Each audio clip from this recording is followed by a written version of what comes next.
Welcome, everybody. Welcome to the Alchemy Masterclass. I am so happy that you're here.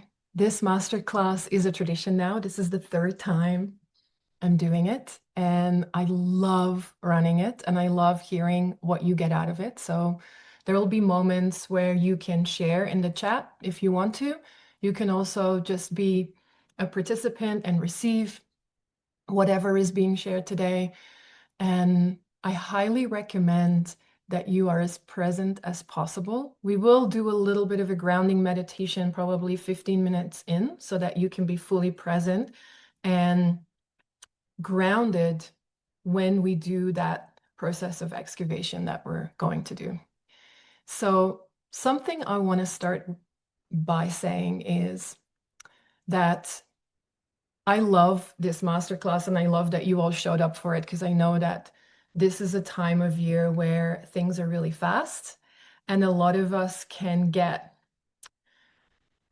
stuck, or stuck is maybe not the right way to say it, but we can get anchored into that energy of trying to make it to the finish line. It's like, I just need to make it to the finish line and then I can pass out in a mountain of cheese and wine, and then once that happens, I'm going to start the new year. And then most of us, I think I can speak for most of us, if we have this desire or this longing to say, and 2026 is going to be my best year yet, and that's great. But you can't really build a masterpiece of a year on like unconscious behavior. Like, unfortunately, I wish that was true. I wish you all were here and I was like, magic wand. But we're going to actually do some honest reflection so that during this time, this 1 hour, which is short, but also hopefully endless and timeless, that there will be a process of you being very conscious with the meaning of this year, the themes of this year, the lessons, the wisdom, all of that stuff, so that there is a process of alchemy that changes things and puts a wheel in motion so that before you pass out into a mountain of cheese, that there is something that has been transformed and cleared so that there is a clear, clean slate and more fertile ground so that you can step into the next year and begin and create that masterpiece in a different way. That's not just hoping and praying that that will be the 1 year that changes it all, but that actually you are the creator of that year that changes it all. And this is a masterclass, not about time. Yes, it's the end of the year, but it's more about the timing. This is a moment that is really potent. It's a liminal time. It's a time between two chapters. And you have from now until, probably the beginning of the year to optimize that possibility, to spend some time consciously reflecting, to alchemize some things, to transform some things, to create the congruent conditions for that year that's going to be so amazing. And if you know me, so I'm Neela, if we haven't met yet, welcome. I know a few of you here. My work, or the work of wonder, is of work of transformation, of creating congruent conditions for people to step into their most expansive selves, their most shining selves. And I like to use the analogy of the acorn and the oak tree, and knowing that we're all born as an acorn, but we carry the possibility of this amazing oak tree inside of us. And unfortunately, we live in a culture where what we're being modeled to create is a bigger, shinier acorn, So a lot of people are becoming like glittered acorns, but the whole time you are like carrying this possibility of an ancient, wise oak tree inside of you, and it's not really coming out. And I feel and I see, and I also have experienced myself, the ache and the longing that brings with it. And I think every human being carries that with them, that longing of how can I be living the thing that I came here to live in the world. So all the work that I do is in alignment with that. It's creating spaces for people to become, but also to belong. So belonging and becoming. You'll hear me talk about that more. And it comes out in spaces like this. So I do some work that is offered for free because I feel very passionate about having accessible places for people to step in. There's also longer term containers. There's an online community. I run retreats and I run trainings to also activate people in becoming leaders that can hold transformational spaces. So it's a whole sandwich. I'm very excited about it. And why it's different, I think, why this work is different or can be different is that traditionally we've been told that this work of human transformation has to be really challenging and tedious and hard, and we have to go dig up, all the wounds and be in our trauma and all of that. And I know it to be true because I have been doing this for 10 years, that some of this work and most of this work is actually really wonderful and so exciting and so fun. And it's the work of building connection to self, to others, to the world around us, to embrace more delight, to find out what lights you up, to be curious about what your oak tree could look like. Like all of that work is actually super juicy and super fun. And it also ripples out into the world. So there's really no downside to it. The only downside sometimes is that in order to create more delight, to create that masterpiece, to step into more possibility, to really turn your magic all the way up in the world, which is of course going to serve the world and everyone in it, it means that old things may have to die. And that for a moment in time, not everyone's going to love that for you, you know? And that's why it's important that we do it together. That's why it's important that there is community, that there are spaces, that there are people who are activating and holding space, that you're not alone. And so we're in it together. Let's do it. So this is the moment where it's possible, where we look back on the story and we pick up the thread of the story. So that's what we're going to do this hour. We're going to look back on 2025 and be like, what's the name of that chapter for me? What was the theme of this year? What were the things that I want to remember forever that are timeless? And what are the things that potentially were a bit darker, shadier? What were the things that taught me something? What are the losses, maybe? And what does that teach me about myself and my possibility? And like I said, most of the work here is wonder-based. And so something I feel strongly about is, yes, we're going to look at potentially what didn't work this year. What are the things that you kept butting your head against, going, why is this happening? What's this pattern that keeps reoccurring and why is it happening? And we will look at those things and we will look at them with the purpose of alchemizing them into a treasure so that you can make a new groove in the record. So the purpose of that is not to spiral down into the pits of hell. The purpose of that is to look at the thing and to speak in alchemical terms, to pick up all the rocks and look at the prima materia, what is right in front of you, and be like, okay, and now let's turn that into something that will serve. So that's what we're going to do here. And the truth is, we don't do that well. We're not taught to do that well. It's one of those things in our culture that is unfortunately not modeled by the elders or by the adults or by our popular culture. So we don't see people doing endings very well. And it's an art. It's an art of living, to come to an end of something and to wrap a bow around it before you pass out into a mountain of cheese.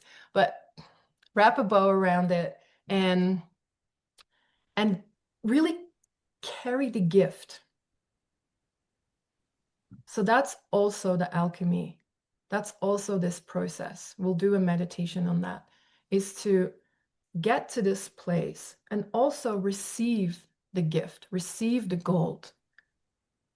Anchor the memories into your body that you can have until the end of your life. The moments you can always go back to in the dark times. Because the difficulty or the danger, I guess, of crawling to the finish line is that that is the memory. The memory is that, like, oh my God, I just made it and here I am, and oh, it's so hard. And then in that process where we're so dedicated and making it to the finish line and being so tired, we forget all of this amazing um, story material that we have in our life. So we're going to do that. We're going to be conscious about distilling the wisdom, the lessons, but also the beauty. So that that becomes your foundation for your new year. And that looks a whole lot different than hoping and praying. Not opposed to hoping and praying, but it's kind of like saying, oh, this is going to be my best year yet. Yeah, cool. What you going to do about it? What are you going to do about it to create the congruent conditions for that? And so the intention today is all of the things I just said, but mainly to close this year off intentionally so that it comes full circle, and the circle doesn't close and repeat, but creates a new groove that is more expansive for you. It's to give you the opportunity to consciously dig up the gold and to really shine a light on all the things, including the dark. And then finally, I want to introduce you to the archetype of the alchemist, a part of you that's always there that you can tap into. And the alchemist is kind of like a wise archetype that we have access to.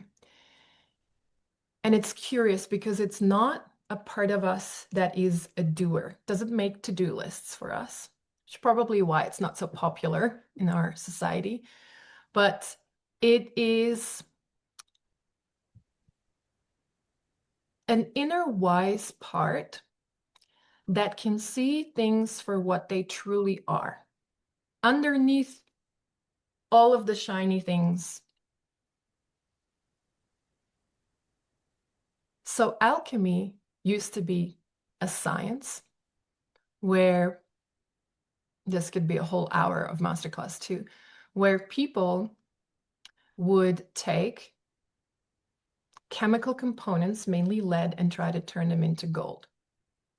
They tried, I think, any different type of material to do that, and we're very diligent about that.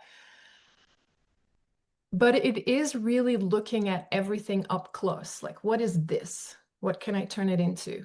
And that's called the prima materia. So it's all of the stuff objectively. What is it? And what is the truth? So the inner alchemist can look at all the prima materia, all of the objective things that happened in your life, and be like, and what does it mean? It can connect the dots in the story. It can look at different moments in time and see, oh, it's that thing again. There's a pattern. It can find the symbolic meaning in things. It works with metaphor, like turning lead into gold. And it also sees the sacred in the profane. So you know how I said this is a masterclass about timing, not time? We can do a lot in 1 hour, but it feels timeless. And the alchemist inside you has access to that timeless quality.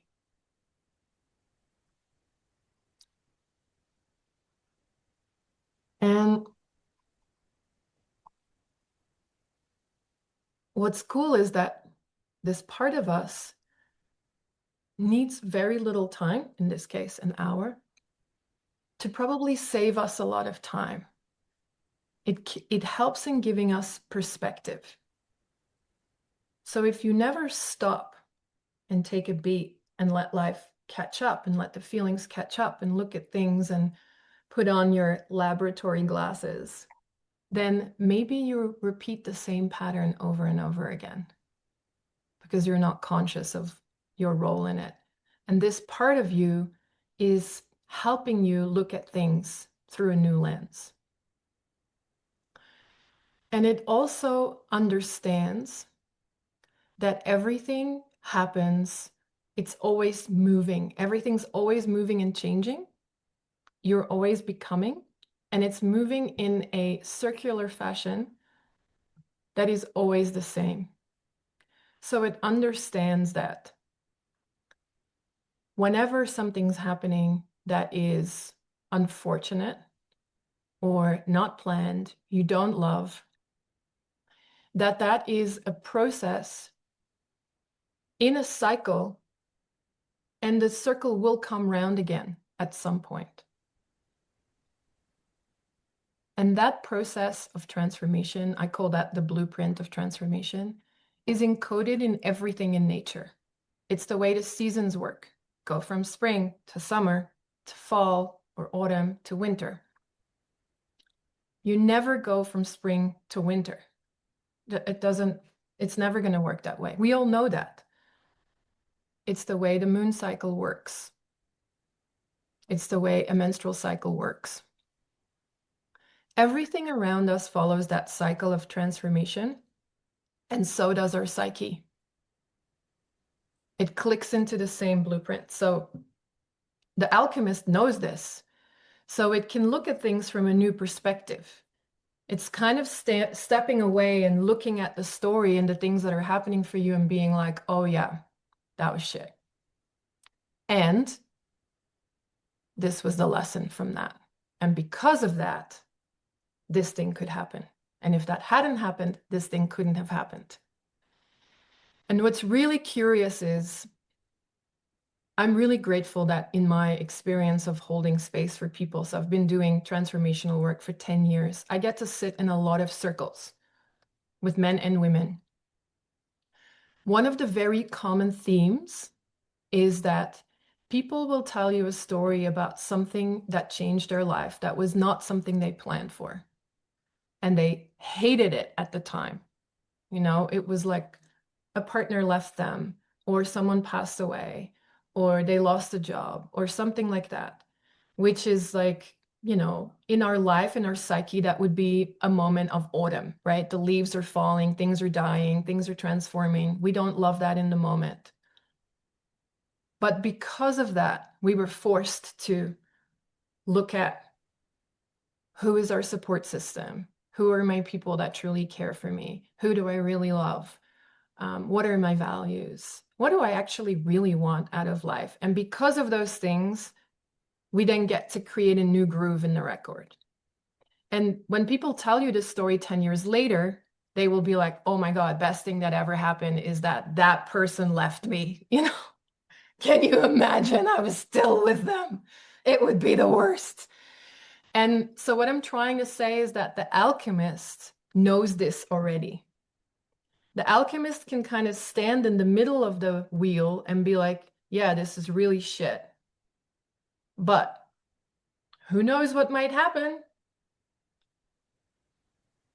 It's too soon to tell what the outcome's going to be. So the alchemist is the part of us that can be really more neutral, not so enmeshed in the emotion of what's happening in the moment, but can step away, put the laboratory glasses on and be like, okay, didn't love that. That wasn't great. But because of that, something else, even before you get to the end of it. It's also, to connect some modern things to it, it rules neuroplasticity. So when you're in that moment and you've got your laboratory glasses on, which we're going to do, you have the ability to change things. It's like your box of beliefs is opened and you're looking at them consciously to say, don't love that, changing it, carrying this forth, not this. Yes to that, not to this, changing that. And it's the ability to distill the wisdom from the challenge. And why we need it is because if we don't work with that part of us, or we don't occasionally, I always say, I'm giving the talking piece to the alchemist. I carry around the talking piece everywhere. People who know me know that. And sometimes I'm like, okay, I'm just going to listen. If we don't occasionally give the talking piece to the alchemist, then there's a high propensity for us repeating the same pattern over and over again. Because we all have patterns we repeat because they make us feel safe. But if we want to create a masterpiece and have that year that's going to change it all and everything, then there's also a moment of, well, what am I going to do differently? How can I create a new groove here? How can I be aware of the pattern that I don't want to repeat? The Alchemist helps you make a new groove so the record doesn't skip every time you get to the same place. And it makes you more intentional. So it's not a doer, it's a beer. It's like I can look at things and make you aware of the workings and your own role in the story. It helps you become the writer in the story rather than a character on a page of someone else's story. How can you be the writer of the story? And every time you go around that wheel consciously and you look at what needs to die, what are my values, am I at the core of my being, what's the seed that I want to plant for next year and how am I going to do it? You take more ownership and more sovereignty in your life. It's kind of pausing to speed everything up and creating that fertile ground for the new beginnings. So I'm just going to ask you to go on mute if you haven't done that yet, because I can hear some noise in the background. And before we do the meditation, there's one more thing I want to share. There's really only two things that are important to know here that you can do at any time to tap into that energy or that alchemy. It takes two skills. One is intention, which you are practicing by being here. I also set an intention before starting this masterclass of creating a container for us that was intentional. And the second one is attention, so paying attention. It's that putting your glasses on and looking at the things for what they are and not being afraid to face the music. So paying attention and being intentional. And the combination of those two create the magic. It's very simple, really. It's a mindset, not a to-do list. So I want to take you through a little process. Let's see. Yeah, we're half an hour. Love that for me. We're half an hour in. I want to take you through a little process and I'll tell you how we'll do it. I'm going to take you through a short meditation just to ground you so that we are covering those two principles of intention and attention so that you can be fully present and tapping into intentionally to your power of alchemy. And then I'm going to take you through, actually, I'll take you through the 4 phases quickly first. The 4 phases of this wheel of transformation, this blueprint, and what that means for you. And then we're going to just ask a few questions about this year, and you'll be asked to either reflect on them or write them down. And then after the masterclass, you'll get a recording of this, so you can go through this again and again and pause it in certain places because I'll ask you questions. But I think just go with the first thing that pops up. Usually, in processes like these that are intentional, you can trust that the first thing that arises is the right thing. That's your prima materia. And you can be with that. And then the other invitation is in the coming days, this will linger. More things will come up. So be with it. You can make art with it. You go for walks with it. You talk to other people about it. And that's how it ripples out. So before we go into the meditation, quick overview of these four phases that we're going to go through. This blueprint, in alchemy, it's called the magnum opus, the big work. And this blueprint is like the seasons, like the solar cycle, the moon cycle, the planetary cycles. And it goes through 4 phases. We're going to start at the top. So we're going to look at, create this container of safety in the body and look at what are the moments that I will never forget and how did that feel? Because that's kind of like your foundation that you want to keep at all times. You want to anchor that in the body so that we don't finish the year with, I just made it, I crawled across the finish line, and that's your feeling. But your feeling is like, oh my God, the light. This is so beautiful. These are the moments that I want to have in my movie at the end of my life.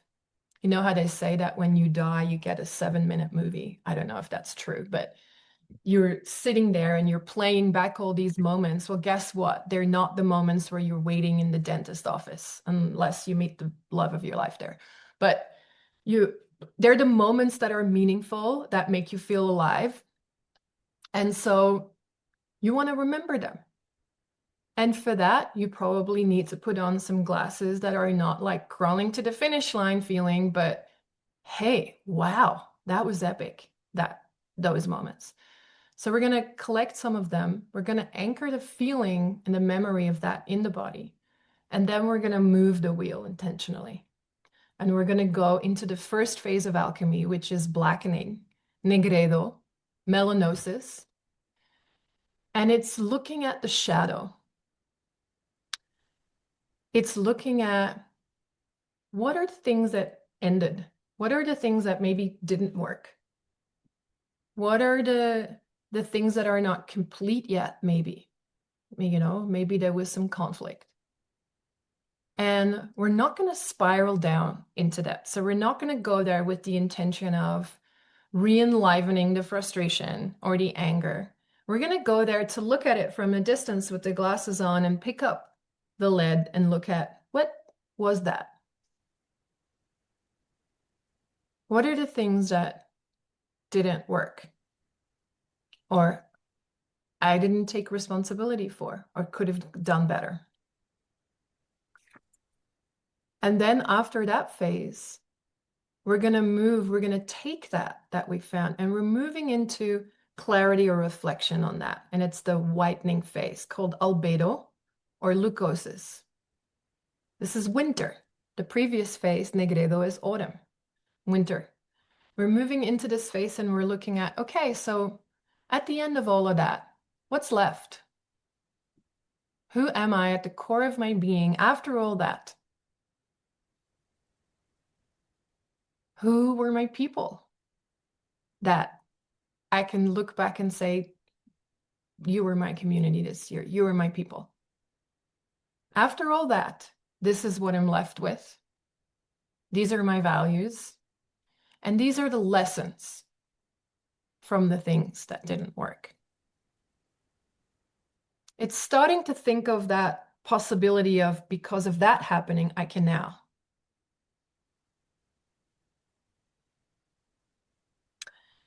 And then we move to the next phase, which is spring, or yellowing in alchemy.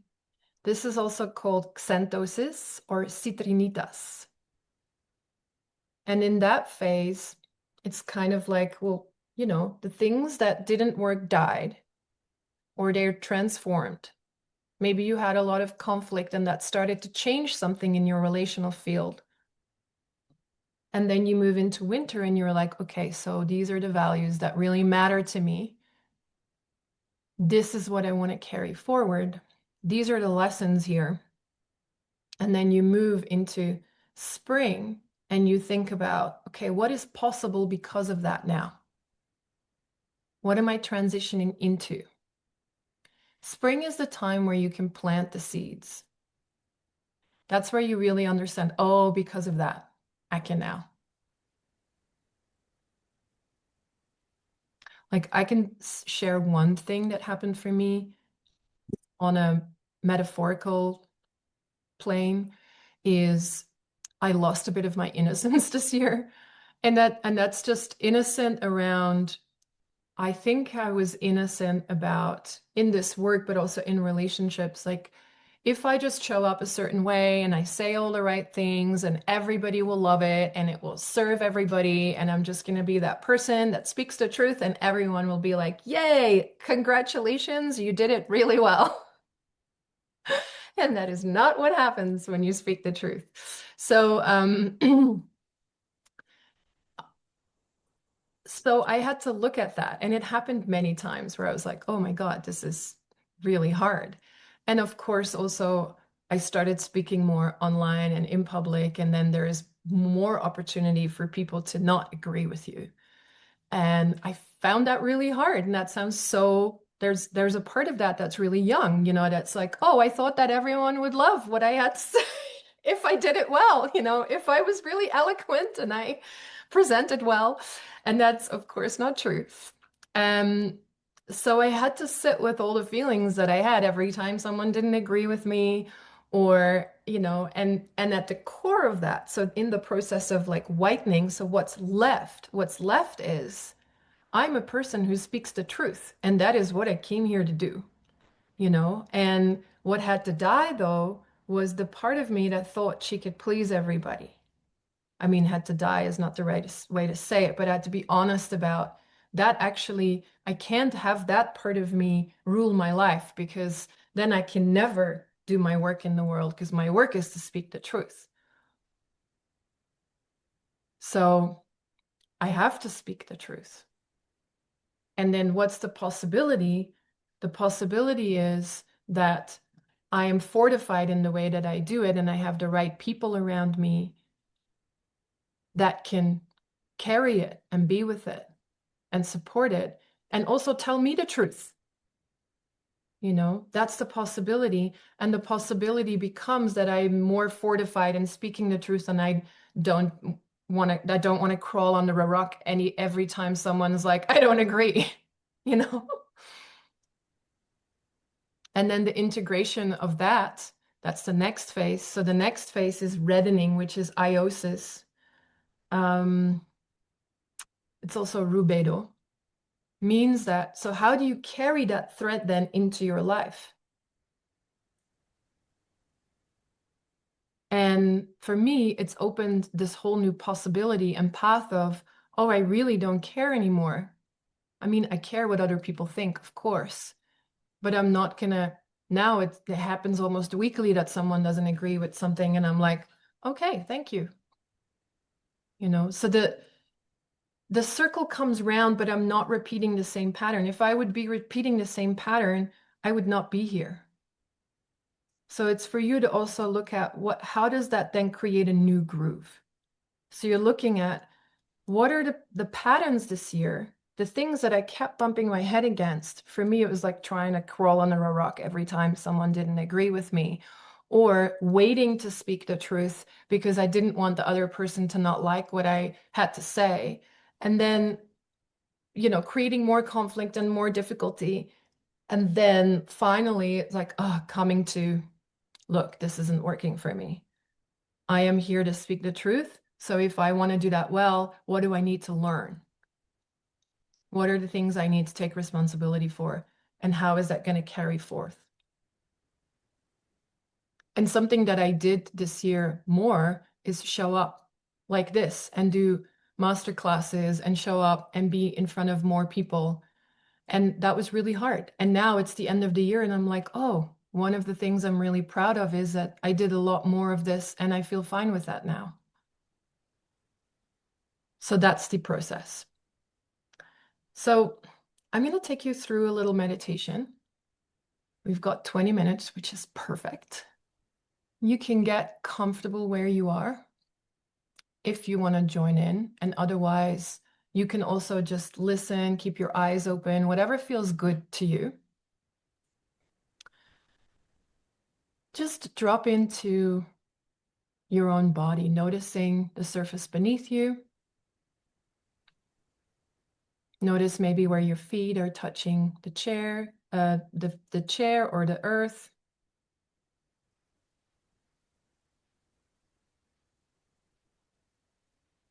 See if you can relax your body, maybe relaxing your jaw. Maybe there's a movement that you can give yourself to just be a little bit more comfortable. Could be a long inhale.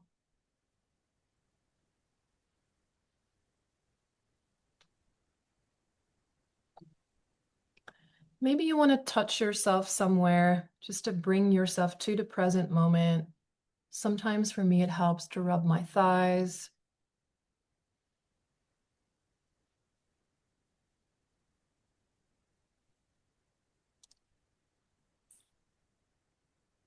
And start using your breath as a bridge between your outer world and the inner world. So the intention is to bring all of your awareness within your own body. And you can use your inhale, inviting all of your attention, all of your awareness, all of your own energy back into your own body. And then on each exhale, you can relax more into the chair.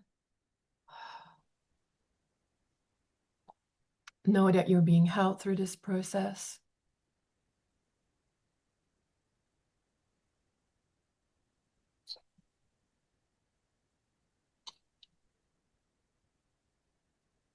Just inviting all of your energy into your own skin. Imagine that you're pulling all the tentacles of all of the places where you've gone out and giving other people your energy and other things your attention, and you're just pulling them all back using your inhale to come into the body. So you're fully present. Attention and intention.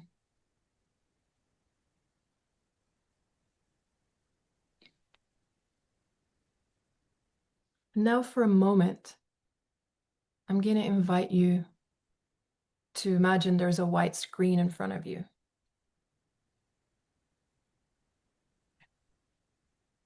And you're going to pull up one of your favorite memories of the year. Something you want to forever carry with you.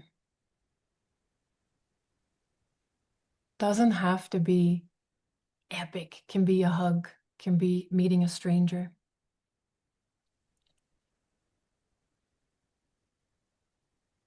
And see if you can, in your body, bring to life the delight, the deliciousness, the love, the care, whatever the compound of emotions that go with this moment.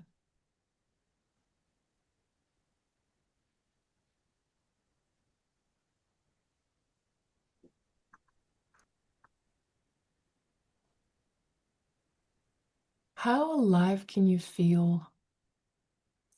Maybe you want to pretend it's a dial and you can turn it up a little bit more. Allowing that sensation to really fill your whole body, all of your cells infused with this goodness.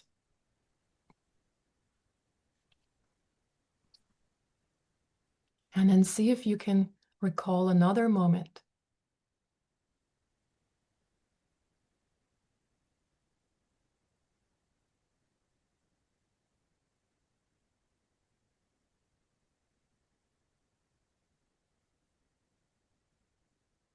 And again, stay with it, stay present to it, be with it. Feel it in your body, allow for it to move through you and touch you in all the right places. knowing that what you're doing is you're making this moment timeless so it stays with you.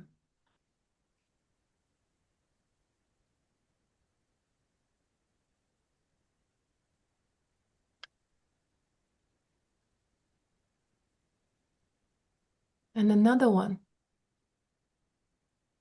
What else was good?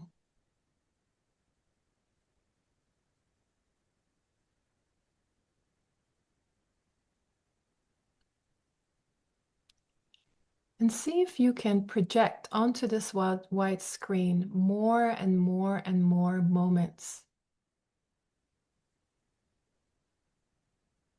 that were beautiful, delightful, wonderful, connecting,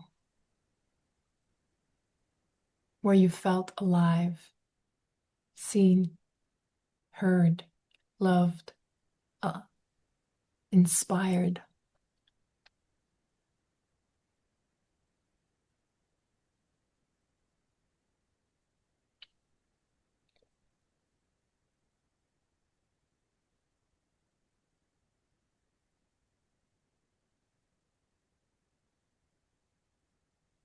And again, stay present with it.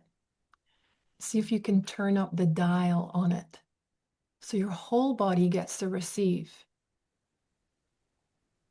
the nectar of your memories,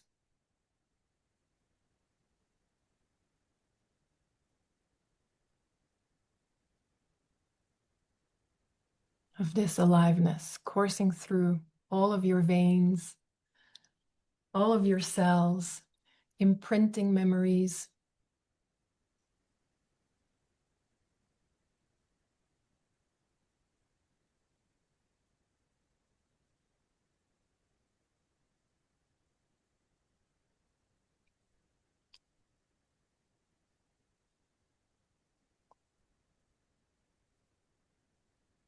And then set the intention to imprint that memory and that feeling into your body so you can always return to it. And that is a great baseline to have. That all of those things happened.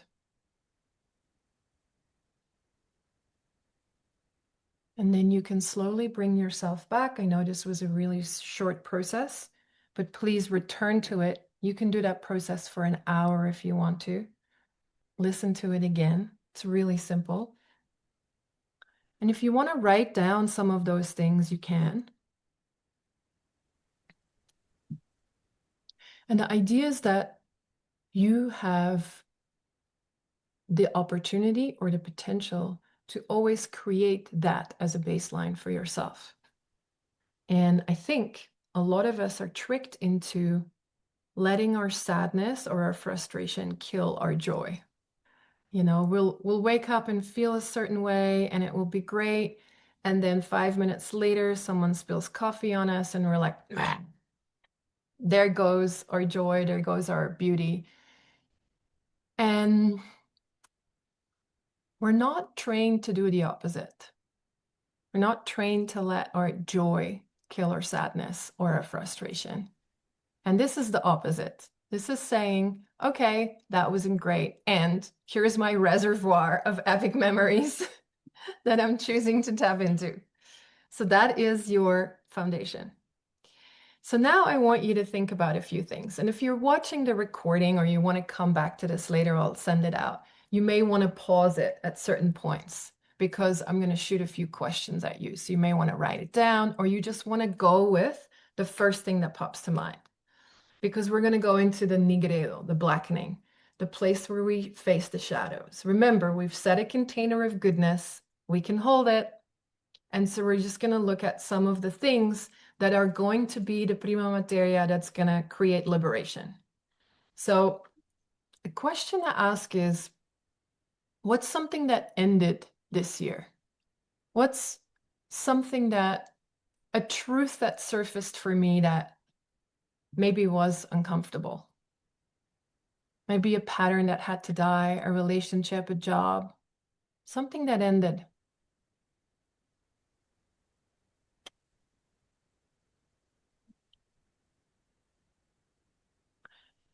Maybe there's a few things that ended.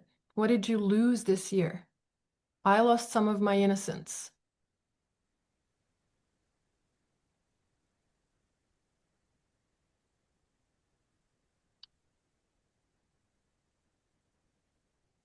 What's something that drained your energy?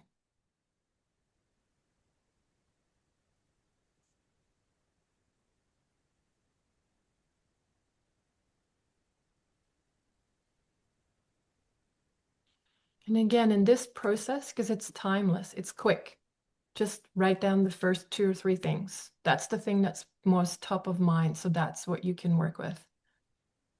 Something that drained your energy.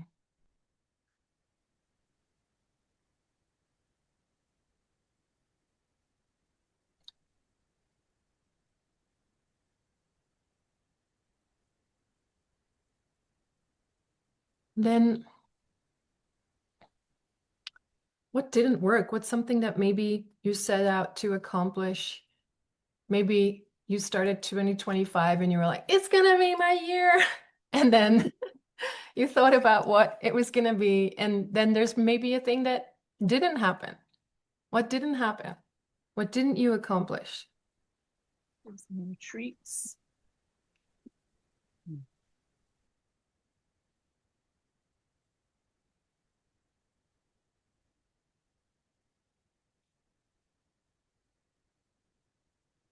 Yeah, what are the things that are still floating in the air that haven't come down?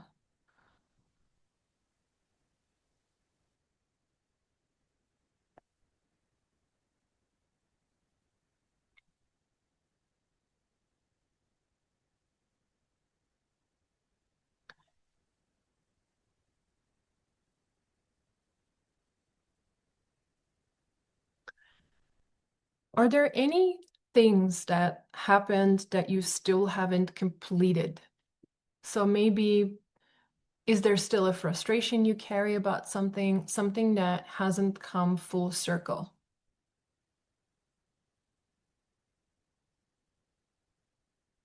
I noticed that for me in the last 2 weeks, it was also because it was my birthday, but there was some people that I had difficult conversations with this year that sort of lingered and then they got resolved in the last 2 weeks. They kind of those came full circle. So I feel like people do use this time of year to be like, wait a minute, can I just tie up the loose ends? So what are those for you? Are there still loose ends that you want to tie up? It could either be what's the loose end that I can still tie up, or what's the thing that I can just let die. It's either or.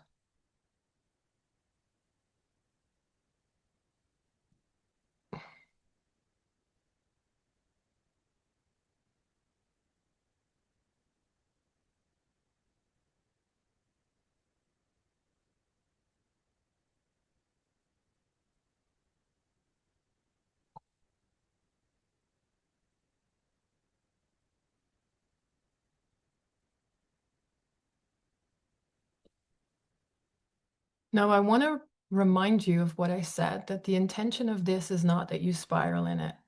So if you even have the slightest inkling to go, oh my God, what an idiot, I didn't do the thing, then I'm just going to pull you right back out of there because that's not what we're doing here.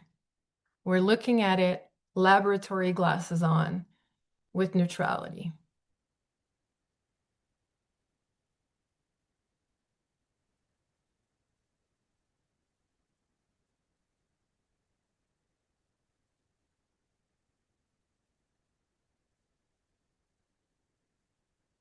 And so we're going to move now to the next phase. And you can always come back to this. Those of you that bought the kit, there's like 15 questions for every phase of this, so you can have more time with it if you want to. There is the next phase, which is whitening, leukosis or albedo. And this is the moment where you take those things and you bring them into the light. So you look at what are the gifts and the lessons so that you can cultivate more gratitude or more neutrality for those things that maybe were unpleasant or you didn't enjoy.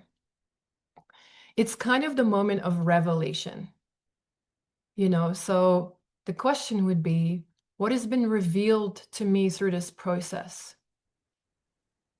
And look, I know we're doing this really quick, but actually we can do it this quickly. It's not about time, it's about timing. So if you look at some of the things you've got for blackening, the things that ended, the things that transformed, the things that didn't work out, the things that drained you, what's some of it that's being revealed through that? What's a truth that feels undeniable when you look at those things?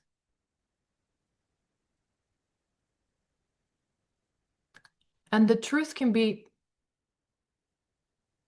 difficult, but also revelatory and liberating. Maybe something like, oh, I've been prioritizing the wrong thing.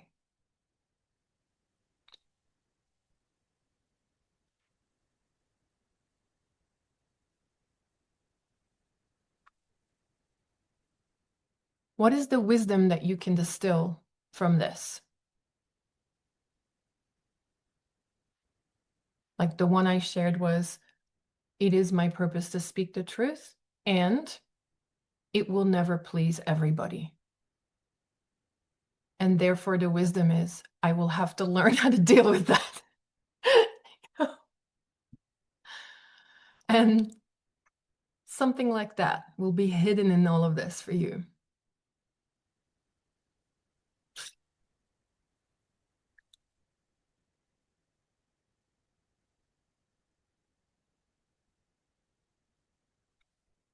Here's another fun question. You can choose 3 words that describe your year. What are they? The first 3 that come to mind.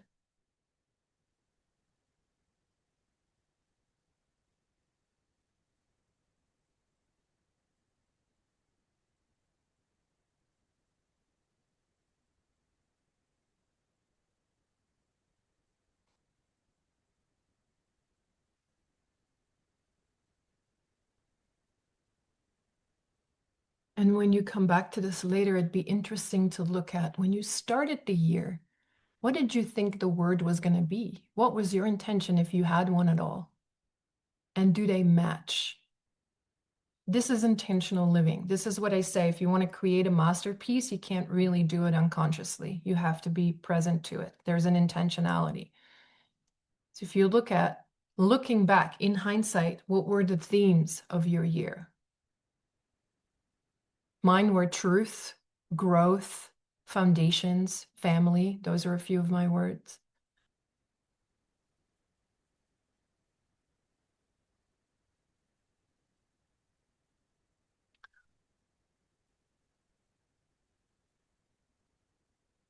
This place of whitening is the place where you're in the bare bones. It's your values, the truth at the core of your being. What are you left with? Who are your people? What is the truth for you? What's the wisdom that was distilled from this year? What did you learn? What were the core themes? If your year was a book, what were the chapters?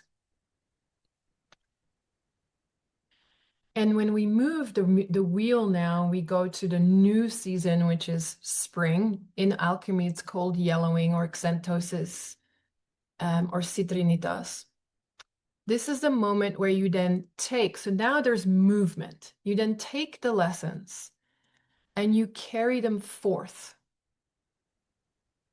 So how can you honor the lessons of that journey?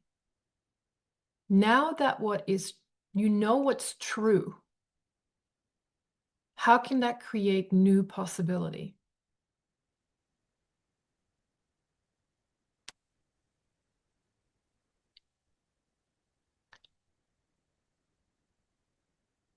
Well, for me, it means that there's no more delay. I'm not going to wait for the right time to speak my truth. It just needs to happen.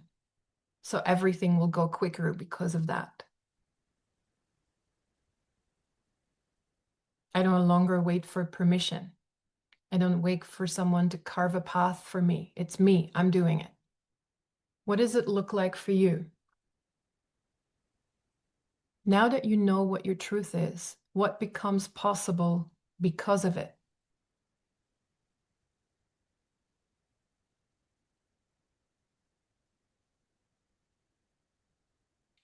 Could be from now on, I choose my own dreams. I don't wait for other people to tell me what they want. From now on,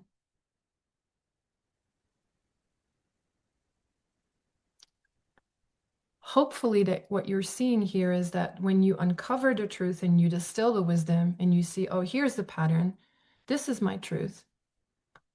I am a person who, dot, dot, dot.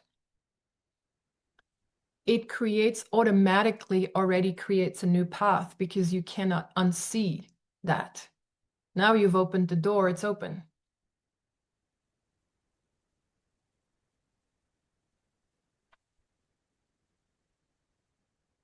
Now that you know what the truth is, in my case, you can never please everybody. There's nothing, I can't unknow that. I know that now. So I'm going to have to deal with it, you know? It's the same for you. What does it look like moving forward? What are maybe the new things that you started this year that you want to carry through? This is an energy, the yellowing is an energy of movement, of opening doors, of carving new paths with what you know from the last two parts of the process. And some of the breadcrumbs in this process is also looking at what sparked your energy this year. What were the things that maybe were new, the things that you learned, the things that made you feel creative, the things that made you feel alive? And to pull that thread forth, so to not lose that thread. Because life sparks in all the right ways. Things come onto our path. We can choose to grab them or not. But life will conspire in your favor, and you will have breadcrumbs that show up. You will have things that show you what's possible all the time. What were they, and can you carry them forth?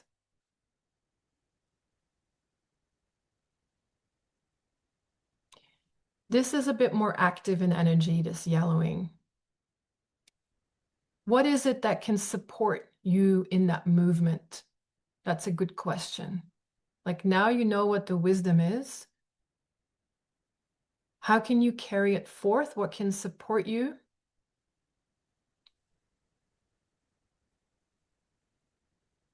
To plant those seeds.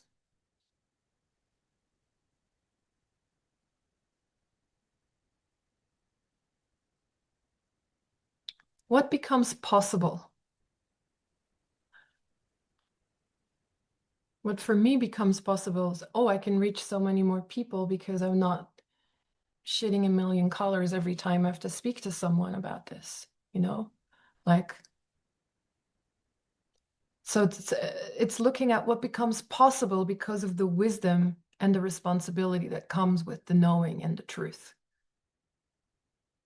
And then you're going to look at what else can support that. What else can support that for me?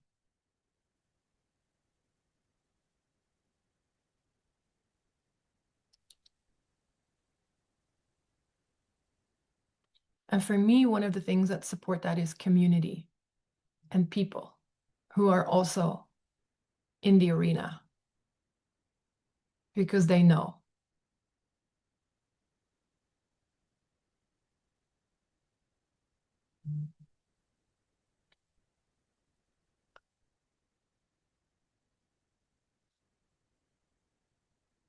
So you're looking at what makes me feel alive? How can I keep that thread alive? Where do I feel most free? What is going to support me walking through this door, carrying this thread? How can I apply the lessons and the wisdom moving forward? Now that I know the truth, what becomes possible? That's your yellowing phase, the spring. Imagine this is the moment of the daylight, right? in the cycle of a day. This is the sun comes in, you're like, it's spring, let's go. It's got forward momentum. And then finally, the circle comes around and we come to reddening, which is iosis or rubedo. And that's the culmination of this process. So you integrate the lessons now. And it's the phase where, okay, you've gone through the things, you've lost some things maybe along the way, some things had to change. There were some frustrations, some lessons. You sit with them, you distill them, you look at what becomes possible. And then the last phase is, okay, how do you carry that into your life?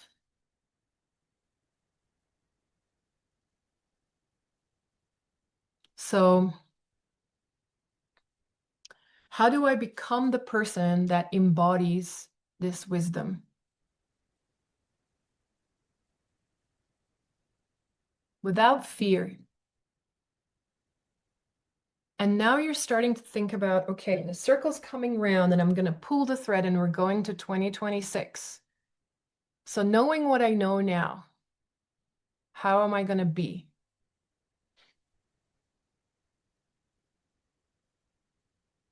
How am I going to carry this gift into the next year?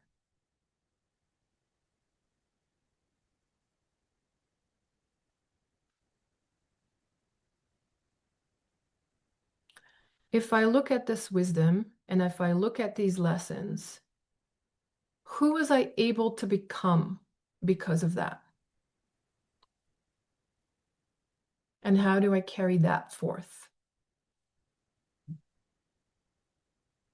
If I look at my one example, I was able to become someone who is a lot more confident in speaking to people online or in person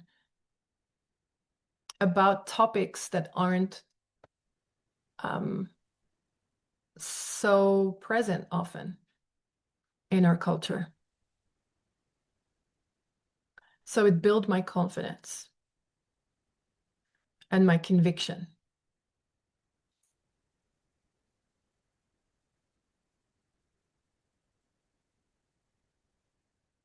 And I want to embody more of that next year.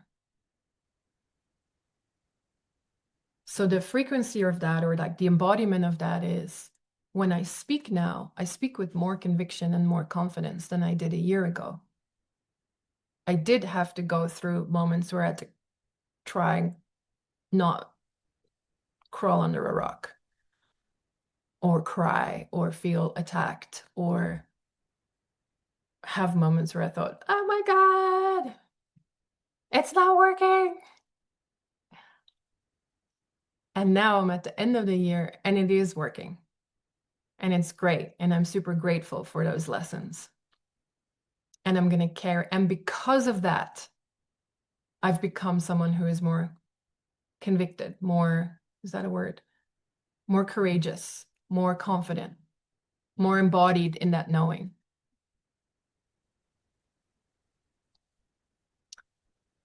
So if you combine the practice we did in the beginning, which were your favorite memories, and you use that as your foundation, and you carry that forth, and you combine it with, what's the wisdom? Now that we've looked at our prima materia, what is the wisdom that you can carry forth? The thing that you know that you cannot unknown. And what possibility does that create for you now that you know it? And then the last question is, who are you going to be as the person who knows the thing? Who are you going to be as the person who knows that? Because like I said, if you want a new groove in the record, you have to be intentional about it. The mountains of cheese does not a fantastic 2026 create, it's allowed, you can have it, but consciously considering going through this alchemical process of distilling the wisdom and then committing, this is the integration process. You commit to the new groove. You say, well, I know this now, and I cannot unknow it. So what is the new groove that's going to be created? I am a woman who, and this is a great sentence to write a poem with. I am a woman who, and you can start with that. And then in your own time, right? I am a woman who in 2026 stands for, will do. And you put that poem somewhere.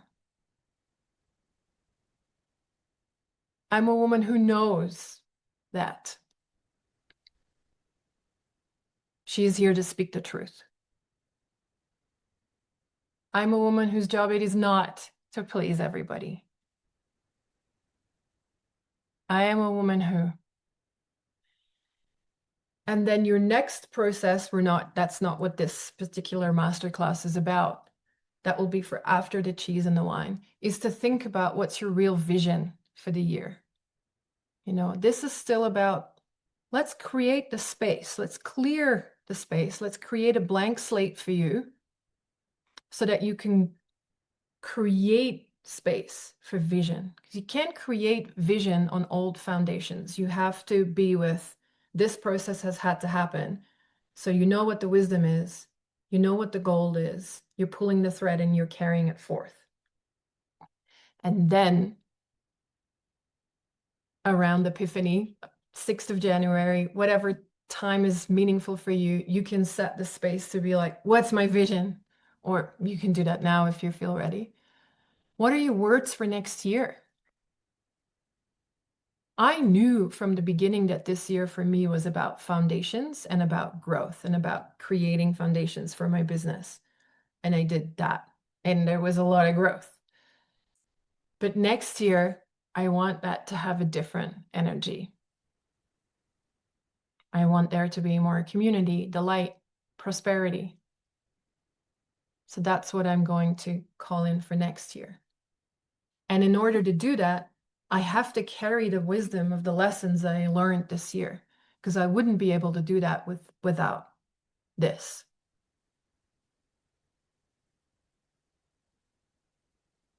So that was a little revolution around the wheel of alchemy. Hope you enjoyed that and that you got something out of it. I know it's quick. You can trust that whatever came up is what you needed. And please keep excavating. See what happens in your dreams at night. Keep a notepad somewhere. You will have memories.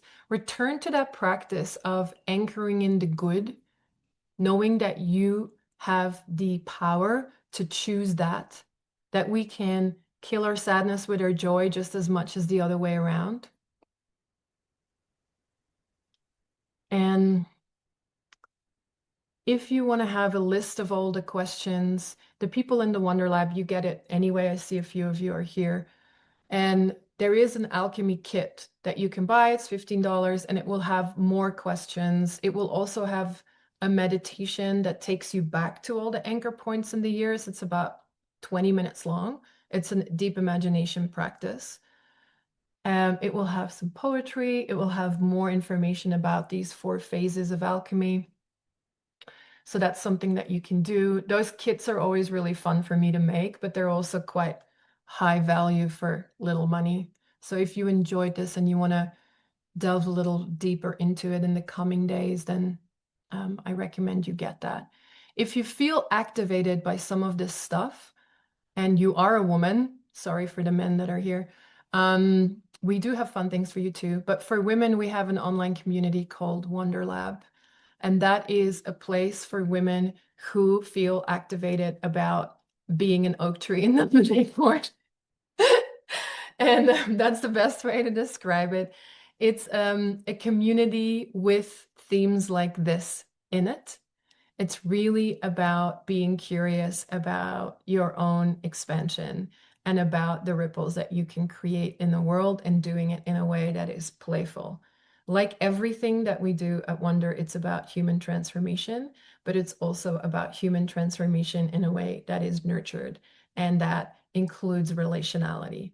So in the lab, we meet once a month in circle. and there's 2 time zones, so you can join. There's always one that will work for you. What's really awesome about it is that the women in there are from different places in the world. So we have created that connection across the ponds and the borders, which is super, super fun. And it is so inspiring to hear each other's stories and to be lit up by each other's light and to be in a place where you can explore these things and people don't dim your light, but they actually celebrate it. And that's the intention of this space. I feel very strongly about everything to do with intentionality.